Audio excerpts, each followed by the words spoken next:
Pernah tak anda terfikir macam mana kita nak ukur rasa ingin tahu seorang kanak-kanak?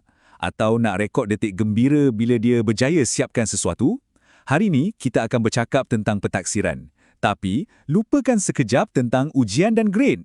Kita akan lihat pentaksiran sebagai satu cara untuk kita menyelami dunia kanak-kanak yang penuh keajaiban. Ini soalan dia. Macam mana kita nak letak nombor pada gelak tawa? Atau saat bila seorang budak tu tiba-tiba faham sesuatu? Perkembangan yang sebenar selalunya berlaku dalam detik-detik kecil macam ni, yang tak muat pun dalam mana-mana borang. Dan inilah cabaran dan pada masa yang sama, keindahan pentaksiran awal kanak-kanak. Matlamat kita bukan nombor, tapi pemahaman yang mendalam. Cuba kita tengok detik ni. Inilah dia. Inilah benda yang kita nak faham. Kegembiraan, tumpuan, cara dia berinteraksi dengan kawan-kawan. Perkara-perkara macam ni tak boleh diukur dengan spreadsheet. Tapi inilah asas sebenar untuk pembelajaran sepanjang hayat. Okey, jadi kenapa kita perlu bersusah payah buat semua ni? Kenapa kita perlu menaksir? Mudah je. Tujuannya bukan untuk melabel. Bukan untuk cakap awak pandai atau awak lambat. Langsung bukan. Pentaksiran ni sebenarnya macam kompas untuk kita. Ia bantu kita faham dan sokong perjalanan unik setiap seorang kanak-kanak. Semua maklumat yang kita kumpul ni bukan untuk disimpan dalam fail tau. Ia adalah untuk kita ambil tindakan. Bila kita betul-betul faham kat mana tahap seorang kanak-kanak tu, barulah kita boleh bina jambatan yang sesuai untuk bawa dia ke destinasi seterusnya. Kita boleh rancang aktiviti yang bukan saja relevan tapi seronok untuk dia. Jadi, macam mana nak mula? Mestilah dengan perancangan yang rapi. Anggaplah kita nak bina satu blueprint atau rangka tindakan. Ia akan jadi peta jalan kita untuk kumpul maklumat yang betul-betul bermakna tanpa perlu streskan budak-budak atau diri kita sendiri.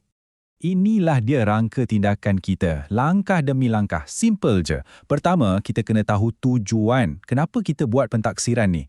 Lepas tu, kita tentukan konstruk apa sebenarnya yang kita nak tengok. Adakah kemahiran sosial atau kemahiran motor? Seterusnya, kita semak standard pembelajaran. Pastikan apa yang kita nilai itu selari dengan kurikulum.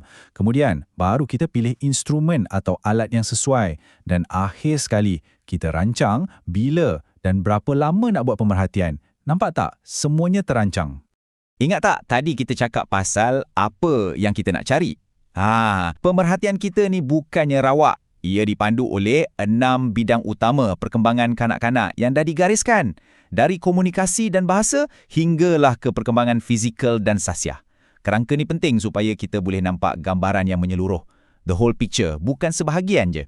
Dan bila masa terbaik nak buat pemerhatian ni? Jawapannya, setiap masa. Pentaksiran yang paling bagus dan paling jujur ialah yang berlaku secara semula jadi, masa budak-budak tengah leka bermain atau buat aktiviti. Jadual harian ni tunjukkan, dari waktu main bebas sampailah waktu makan, semuanya adalah peluang keemasan untuk kita faham mereka dengan lebih mendalam. Okey, ini membawa kita kepada kaedah yang paling penting dalam pendidikan awal kanak-kanak, iaitu pemerhatian. Sebab tu kita masuk bab seni pemerhatian. Ia bukan sekadar tengok-tengok je tau, ada seni dan ada sains di sebaliknya. Kunci utama dalam definisi ni ialah perkataan sistematik. Maksudnya, ia bukan pemerhatian yang sambil lewa. Ia adalah satu proses yang terancang. Kita lihat, kita rekod dan kita fikirkan apa maksudnya. Proses inilah yang akan menjadikan pemerhatian kita tu betul-betul berguna dan memberi impak. Bila kita nak merekod apa yang kita nampak, kita perlukan alatan yang betul. Anggap je kita ni macam seorang mekanik dan ini adalah toolbox kita. Dalam tu ada macam-macam alat. Ada senarai semak, ada rekod anekdot, sampailah ke portfolio hasil kerja. Setiap satu ni ada fungsi khas dia. Contohnya, kita ambil senarai semak. Yang ni memang bagus sebab ia cepat dan efisien. Kita cuma perlu tanda je. Katalah kita nak tahu, boleh tak Ali butangkan baju sendiri? Jawapannya sama ada ya atau belum. Mudah kan? Kita dapat data kuantitatif yang jelas untuk kemahiran-kemahiran yang spesifik. Tapi, kalau kita nak tahu cerita di sebalik ya atau belum tu, kita guna pula rekod anekdot. Yang ni bukan lagi soal tanda. Ia macam kita tulis satu cerita pendek. Kita catat bukan je apa yang jadi, tapi bagaimana dan kenapa ia jadi. Detik-detik kecil macam inilah yang selalunya mendedahkan perkara yang paling besar tentang pemikiran dan perasaan seorang kanak-kanak. Jadi, nampak tak bezanya? Satu bagi kita data yang laju dan kuantitatif. Satu lagi bagi kita cerita yang kaya dan kualitatif. Mana satu yang lebih baik? Jawapannya, dua-dua pun sangat penting. Pendidik yang bijak akan guna gabungan kedua-duanya untuk dapatkan gambaran penuh, seolah-olah macam melukis potret lengkap seorang murid. Okey, kita dah kumpul macam-macam maklumat. Dah ada checklist, dah ada rekod anekdot. Habis tu, kumpul saja tak cukup kan? Langkah seterusnya yang paling kritikal ialah untuk faham apa makna semua ni. Jom kita masuk bab analisis. Untuk faham seorang kanak-kanak tu secara menyeluruh, kita tak boleh tengok satu sumber je. Kita kena jadi macam detektif sikit. Kita kumpul semua bukti. Rekod pemerhatian kita, hasil kerja dia macam lukisan atau binaan Lego. Kita borak dengan dia, kita tanya mak ayah dia. Semua ni adalah kepingan puzzle yang akan membentuk satu gambaran yang lengkap. Sebenarnya, tujuan kita analisis semua ni sangat praktikal. Kita cuma nak jawab 3 soalan penting. 1.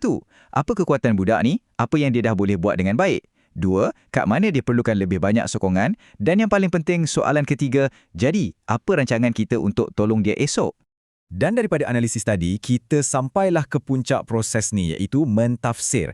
Inilah masanya kita tukarkan semua data dan maklumat mentah tadi kepada sesuatu yang benar-benar bermakna. Di sinilah kisah tentang kanak-kanak itu mula terbentuk.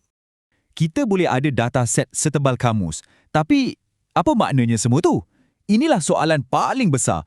Tanpa tafsiran yang betul, semua rekod kita tu cumalah helaian kertas yang tak bermakna. Tafsiranlah yang memberikan nyawa kepada semua data tersebut. Ayat ni sangat mendalam kan? Pemerhatian itu mudah. Tafsiran adalah segalanya. Sebab apa yang kita nampak tu satu hal. Tapi apa yang kita faham daripada apa yang kita nampak tu, itulah yang akan menentukan tindakan kita seterusnya. Dan untuk mentafsir dengan baik, kita perlukan empati, ilmu, dan paling penting, kita kena sedar tentang bias kita sendiri supaya tak tersalah tafsir.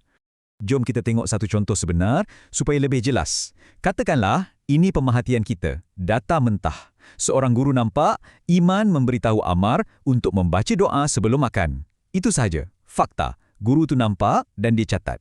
Tak ada tokok tambah, tak ada Iman budak baik, tak ada apa-apa andaian. Cuma apa yang berlaku depan mata. Okey, itu pemerhatian. Sekarang, kita tengok pula tafsiran guru tersebut. Daripada satu ayat pendek tadi, guru tu membuat kesimpulan. Iman seorang murid yang prihatin dan peka. Nampak tak macam mana satu tindakan yang mudah tu, bila ditafsir dengan betul, ia mendedahkan begitu banyak perkara. Kita nampak sifat prihatin dia, kesedaran dia dan nilai-nilai murni yang diamalkan. Inilah kerja kita sebenarnya. Sebagai pendidik, kita ni macam pengumpul cerita. Kita kutip semua cebisan-cebisan maklumat ni.